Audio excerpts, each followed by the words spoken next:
Welcome to my channel Naseem sir academy. Naseem sir academy में आप सभी का स्वागत है।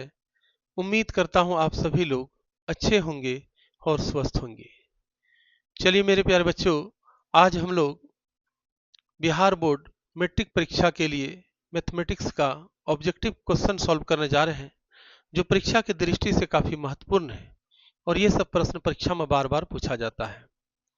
मेरे प्यारे बच्चों, आज आप लोग हमारे वीडियोज में शुरू से आखिर तक बने रहिएगा, क्योंकि जितनी भी प्रश्न आज हम कराएंगे ये सभी प्रश्न बहुत ही महत्वपूर्ण है और ये सब प्रश्न आपको परीक्षा में देखने को मिलेगा। मेरे प्यारे बच्चों, आप लोग मेरे चैनल नसीम सर एकेडमी को सब्सक्राइब करें, लाइक करें, शेयर करें, कमेंट करें और बेल आइकन को जरूर प्रेस करें। चलिए मेरे प्यारे बच्चों, आज हम लोग क्लास स्टार्ट करते हैं। मेरे प्यारे बच्चों, अब हम लोग क्वेश्चन नंबर 11 को पढ़ते हैं कि 4 cosec square theta minus 4 cot square theta बराबर है ना। तो देखते हैं इसको सॉल्व करके कि 4 कोसेक स्क्वायर थीटा है ना, तो 4 cosec square theta minus 4 cot square theta है ना। यहाँ पर हम लोग क्या करेंगे, यहाँ पर कॉमन ले लेते हैं बाबू, दोनों साइड 4 है तो 4 कॉमन ले लेते हैं है ना। और यहाँ हो जाएगा कॉसेक है ना square theta minus cot square theta. ठीक है, इस तरह लिख सकते हैं ना बाबू। यहाँ 4 कॉमन ले लिए, ये भी बाहर कर लिए। ठीक है, अब ये देखिए 4 लिख देते हैं। ठीक है, यहाँ पर क्या है, इनटू है। अब ये बताइए कि cosec square theta minus cot square theta क्या होता है। Cosec square theta minus cot square theta क्या होता है, 1 होता है। ये फॉर्मूला होता है 1 और इक्वल टू कितना हो जाएगा बाबू, 4 हो जाएगा। इस तरह ऑप्शन हमारा किस में होगा, ऑप्शन हमारा यहाँ पर देखिए डी हो जाएगा है ना, ऑप्शन डी हो जाएगा। यहाँ तक कोई दिक्कत नहीं ना। चलिए चलिए क्वेश्चन नंबर 12 को पढ़ते हैं। सेक 45 डिग्री का मान होगा, ये तो डायरेक्ट फॉर्मूला है ना। सेक 45 डिग्री का मान कितना होता है, √2 होता है ना। ऑप्शन बी हो जाएगा। यहां तक अगर कोई दिक्कत है तो बताइए। चलिए अब हम लोग नेक्स्ट क्वेश्चन पर चलते हैं। मेरे प्यारे बच्चों, अब हम लोग क्वेश्चन नंबर 13 को पढ़ते हैं। देखिए क्वेश्चन नंबर 13 क्या कह रहा है कि यदि x बराबर के a, y बराबर के b समीकरण x माइनस वाई बराबर के 2 तथा x प्लस वाई बराबर के 4 के हल हो तो a और b के मान क्रमशः है। यानी दो समीकरण दिया हुआ है और जो है a और b का मान हमको क्या करना है, निकालना है। ठीक है बाबू, तो यहाँ सबसे पहले हम लोग क्या करते हैं, सॉल्व करते हैं बाबू है ना। सबसे पहले जो है समीकरण हम लोग लिखते हैं x माइनस वाई बराबर के 2 समीकरण 1 और x प्लस वाई बराबर के 4 समीकरण 2। ठीक है, अब इसको सॉल्व करते हैं ना। तो ये देखिए हम लोग जोड़ने पर लिख लेते हैं, जोड़ने पर है ना, साइन चेंज नहीं करना है, ये कट जाएगा ये दोनों। तो x और x कितना हो जाएगा बाबू, 2x बराबर के 2 4 6 हो जाएगा। ठीक है, अब हम लोग लिखेंगे x बराबर के 6/2, कटा देते हैं बाबू 3, x बराबर कितना हो जाएगा, 3 हो जाएगा। ठीक है, अब हम लोग x का मान लिखिए समीकरण 1 में, समीकरण 1 में x का मान रखने पर, ये एग्जाम में नहीं लिखना है उतना है ना, ये समझने के लिए बाबू हम लिखे हैं। ठीक है, तो समीकरण 1 कितना है, x माइनस वाई बराबर के 2 है। ठीक है, x यहाँ के कितना है, 3 है, यहाँ बाबू 3 लिख लेते हैं, y बराबर के 2 है। ठीक है, अब हम लोग क्या करेंगे, माइनस वाई बराबर के 2 और ये 3 प्लस इधर आ जाएगा बराबर के, उस पर क्या हो जाएगा, माइनस हो जाएगा बाबू। तो माइनस वाई बराबर के -1 हो जाएगा है ना। यहाँ तक कोई दिक्कत, माइनस माइनस क्या हो जाएगा, कट जाएगा, y बराबर की कितना हो जाएगा, 1 हो जाएगा बाबू। ठीक है, अब देखिए क्वेश्चन में क्या कर रहा है कि x बराबर a, बाबू हम लोग x के जगह पे a लिख देते हैं, a बराबर के 3 हो जाएगा यहाँ, ठीक है। और y बराबर b है, तो y को क्या लिख सकते हैं हम लोग, b लिख सकते हैं, ठीक है। अब हमारा यहाँ क्या है कि x a और b का मान कह रहा है, a और b।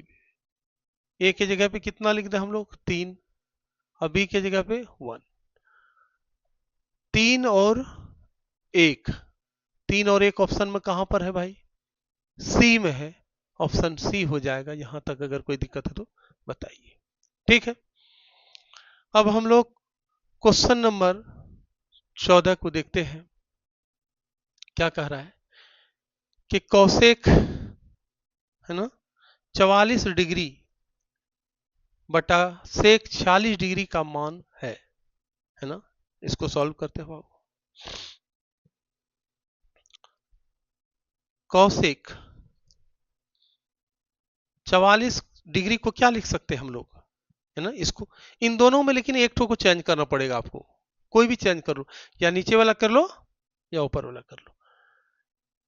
तो इसको ऊपर वाले को चेंज कर लेते हैं, तो कौसेक है ना 90 माइनस यानी 46 को घटा देते हैं। अक्सर ये जो है नीचे लिखा रहता है, आप देख लीजिएगा। तो कितना है 46 डिग्री, 46 जब घटाएंगे 90 में कितना बचेगा 44, तो कौशिक 90 माइनस 40 लिख सकते हैं, कौशिक 44 ही बचेगा बाबू। लेकिन ये फॉर्मूला बन गया हमारा, है ना, और इसको से हम यही उतार लेंगे, है ना, सेक 46 डिग्री, ठीक है। तो कौशिक 90 माइनस थीटा क्या होता है, कौशिक 90 माइनस थीटा होता है सेक थीटा। थीटा कितना है 46 degree, cosec 90 minus theta equal to sec theta, sec theta और नीचे क्या है सेक 40 डिग्री। ये कट गया, ये भी कट गया, कितना हो गया बाबू 1 हो गया। ऑप्शन कहाँ है देखिए, बी में है, यानी ऑप्शन बी हो जाएगा। यहां तक अगर कोई दिक्कत है तो बताइए, ठीक है। चलिए अब नेक्स्ट क्वेश्चन पर चलते हैं। अब मेरे प्यारे बच्चों क्वेश्चन नंबर 15 को पढ़ते हैं। किसी आंकड़े के अधिकतम मान एवं न्यूनतम मान के अंतर को कहा जाता है, क्या कहा जाता है, ऑप्शन देखते हैं, परिसर कहा जाता है ना, ऑप्शन ए हो जाएगा। अब क्वेश्चन नंबर 16 को देखते हैं कि यदि अल्फा तथा बीटा द्विघात बहुपद x square plus 7x plus 12 के शून्यक है तो अल्फा प्लस बीटा का मान क्या होगा, ठीक है। अल्फा प्लस बीटा का मान निकालना है बाबू, सॉल्व करते हैं। ए बराबर कितना है 1 है, यहां पर कितना है 1 है, ए बराबर 1। बी बराबर कितना है बाबू, बी के जगह पे कितना है 7, और सी बराबर की कितना है 12 है, 12 है, ठीक है। अब हमको क्या निकालना है बाबू, अल्फा प्लस बीटा का मान निकालना है, अल्फा प्लस बीटा, है ना। तो अल्फा प्लस बीटा का फॉर्मूला क्या होता है ना, मूलों का योग का फॉर्मूला क्या होता है, अल्फा प्लस बीटा का फॉर्मूला होता है माइनस बी बटा ए होता है, यही ना होता है, हाँ। तो माइनस बी, बी कितना है बाबू 7 है, फॉर्मूला का ये माइनस दे दिए, ए कितना है 1 है, कितना हो गया -7 हो गया। ऑप्शन में देखिए -7 कहाँ है, ऑप्शन में, यानी ऑप्शन ए हो जाएगा -7 हो जाएगा। यहां तक अगर कोई दिक्कत है तो बताइए, ठीक है। चलिए नेक्स्ट क्वेश्चन मेरे प्यारे बच्चों, अब हम लोग क्वेश्चन नंबर 17 को पढ़ते हैं कि निम्नलिखित में कौन अभाज्य संख्या है। तो इसमें ऑप्शन के साथ हम लोग जाएंगे, है ना। कैसे पहचानेंगे हम लोग अभाज्य संख्या, तो अभाज्य संख्या क्या होती है, अभाज्य संख्या वैसी संख्या होती है जो एक और शून्य से विभाजित हो, इसके अलावा किसी भी संख्या से विभाजित नहीं हो, सिर्फ एक और स्वनीय संख्या। तो 28 यहां पर क्या है? 28 देखिए किससे किससे विभाजित हो रही है, किससे किससे कट रहा है? 28 तो भाई 2 से भी कट रहा है, 4 से भी कट रहा है, 7 से भी कट रहा है, ये तो नहीं होगा, है ना। इसको देखते हैं, ये 3 से भी कट रहा है ना, 3 दूना 6, 3 तिया 9, है ना। उसके बाद 23 से भी कट रहा है, कट रहा है कि नहीं कट रहा है?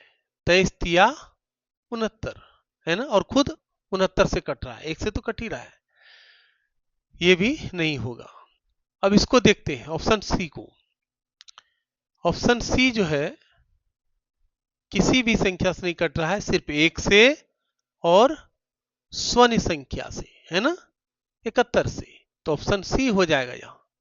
63 भी नहीं होगा, 63 यहाँ क्या है, 7 से भी कटेगा, 7 9 63 और 9 7 63, है ना, ये नहीं होगा।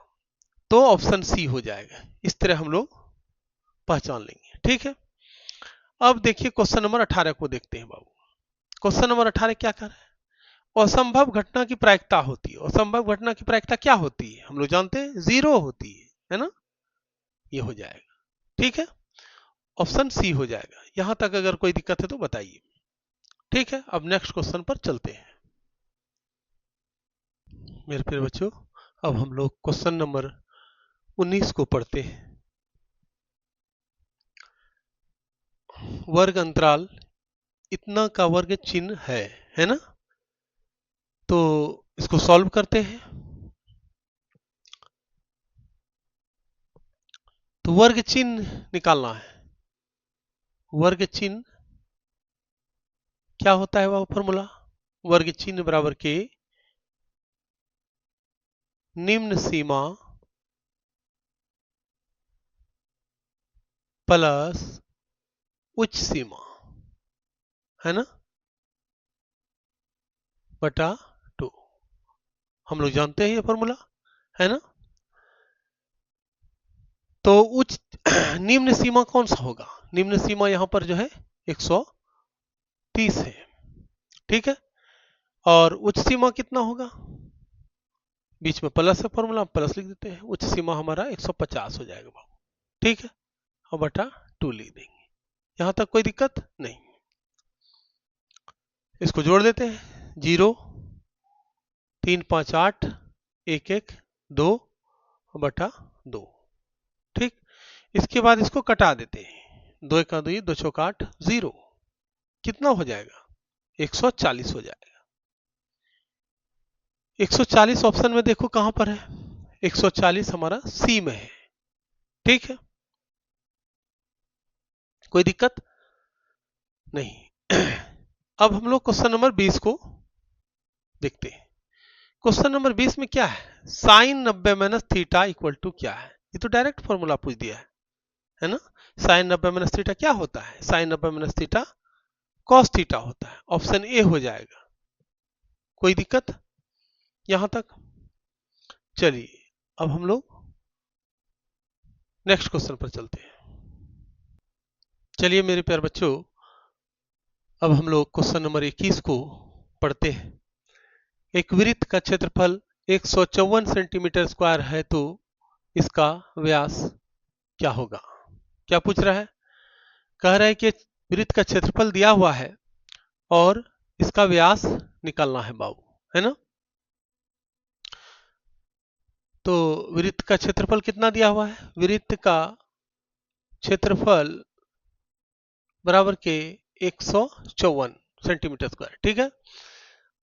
अब यहां पर जो है वृत्त का क्षेत्रफल क्या होता है? पाई आर स्क्वायर, है ना, बराबर के 154, ठीक है।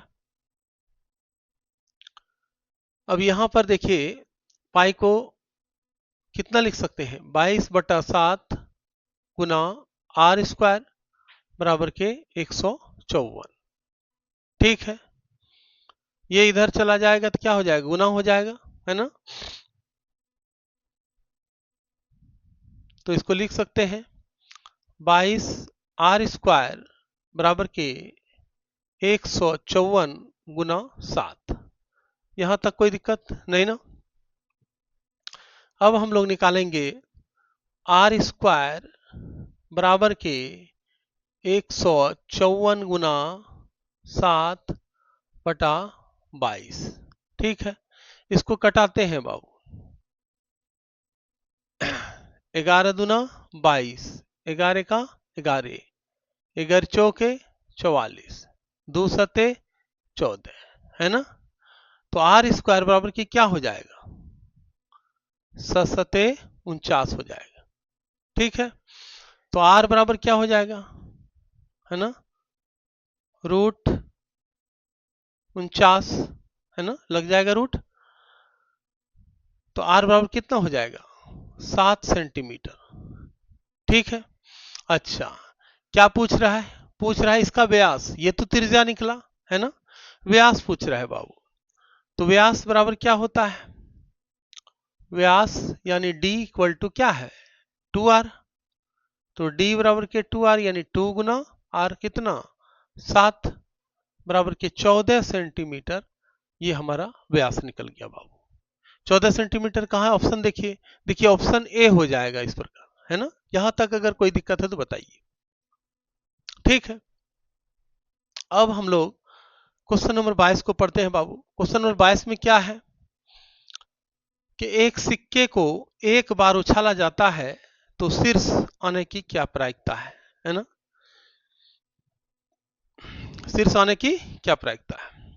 अच्छा, एक सिक्का में होता क्या है, एक होता है हेड और दूसरा क्या होता है, दूसरी साइड टेल होता है ना। हेड को क्या बोलते हैं, चित भी बोलते हैं, और टेल को क्या बोलते हैं, पट बोलते हैं। ठीक है ना, तो हम लोग सॉल्व करते हैं इसको। ठीक,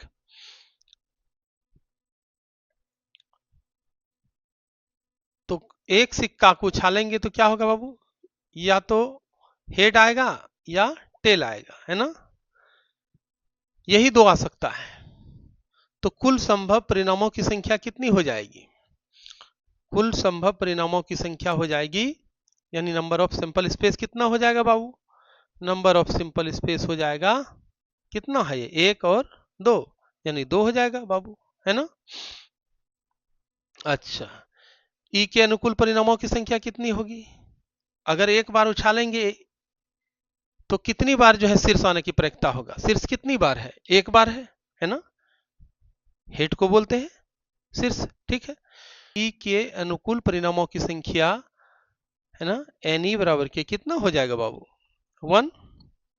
अब हम लोग फॉर्मूला जानते हैं, पीई, इसलिए पीई बराबर के एन ई बटा एन एस, है ना, ये फॉर्मूला होता है।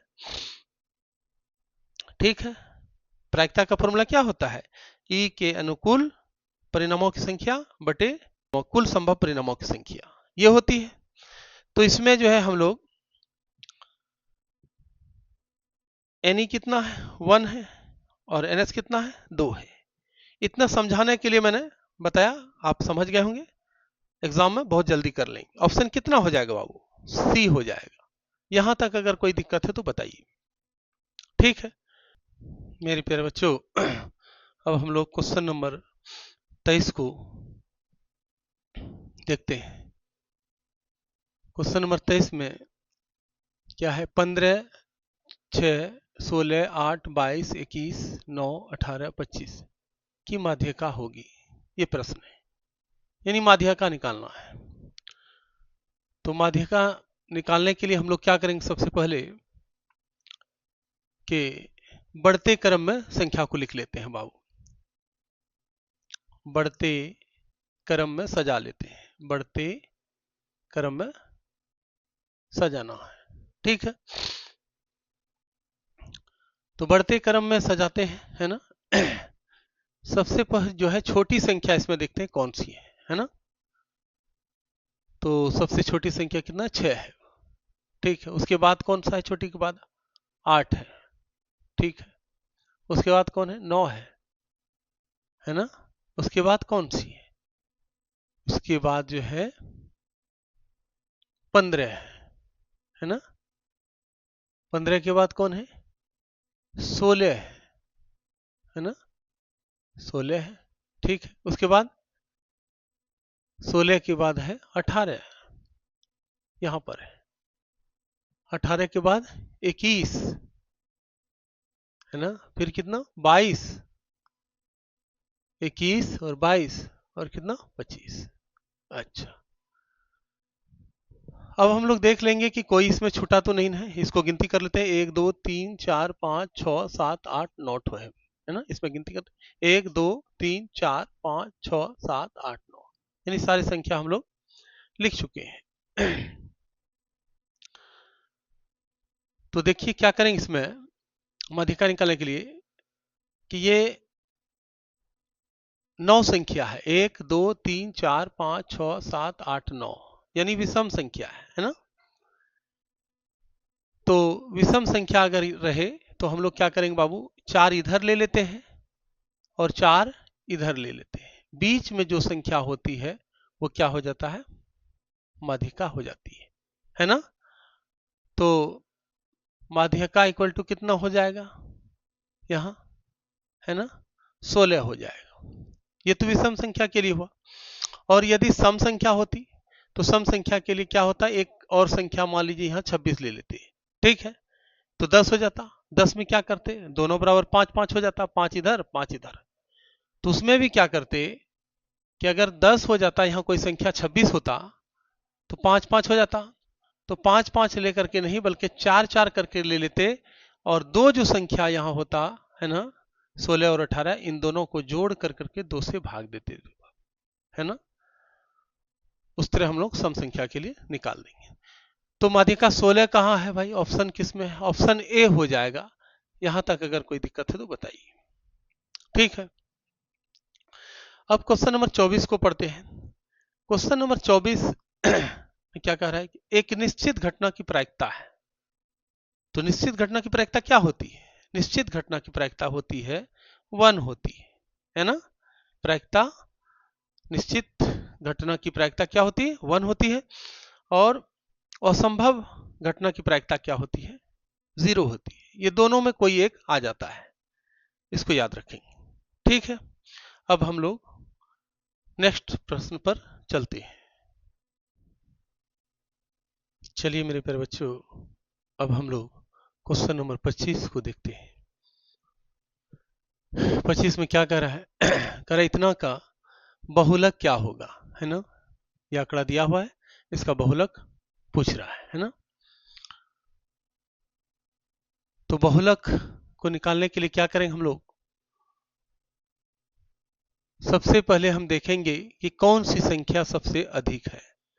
बहुलक क्या होती है कि अधिक बार आने वाली संख्या को क्या कहते हैं, बहुलक कहते हैं। तो अधिक बार कौन सी संख्या आई है, देखिए यहां से देखते हैं। तो 23 कितनी बार आया है, एक बार। 15 एक बार, है ना। 25 एक बार, दो बार, 3 बार, कितना 3 बार। 40 एक बार, 27 एक बार, फिर क्या है 22 एक बार, 20 एक बार। इसका मतलब क्या है, अधिक बार आने वाली संख्या, अधिक बार आने वाली संख्या कौन सा है, आने वाली संख्या क्या है, 25 है। अतः बहुलक बराबर कितना हो जाएगा बाबू, 25 हो जाएगा। यानी अधिक बार आने वाली संख्या को हम लोग बहुलक कहते हैं। तो 25 ऑप्शन कहाँ है, 25 ऑप्शन बी में है। इस प्रकार ऑप्शन बी हो जाएगा। यहां तक कोई दिक्कत है तो बताइए। ठीक है, अब हम लोग क्वेश्चन नंबर 26 को, अब हम लोग क्वेश्चन नंबर 26 को पढ़ते हैं। आंकड़े 12, 25, 15 18, 17, 20, 6, 11, 16, 30, 20, 32 का परिसर है। तो परिसर हमको निकालना है।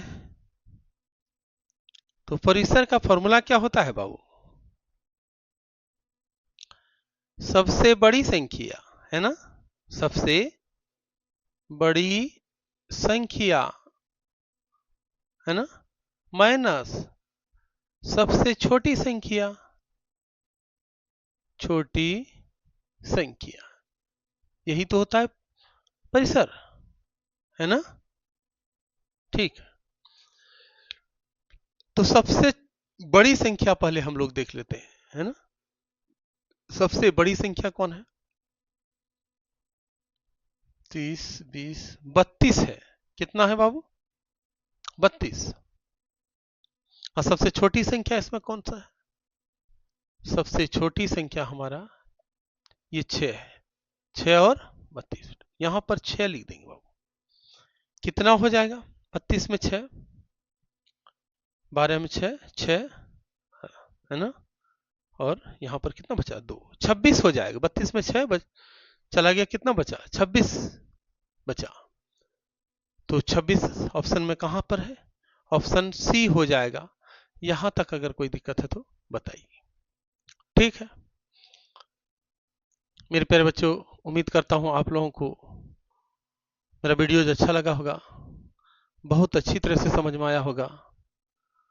तो प्लीज़ मेरे चैनल नसीम सर एकेडमी को आप लोग सब्सक्राइब करें, लाइक करें, शेयर करें, कमेंट करें, बेल आइकन को जरूर प्रेस करें। अब हम लोग नेक्स्ट पार्ट 3 में मिलते हैं, और जब तक के लिए बाय।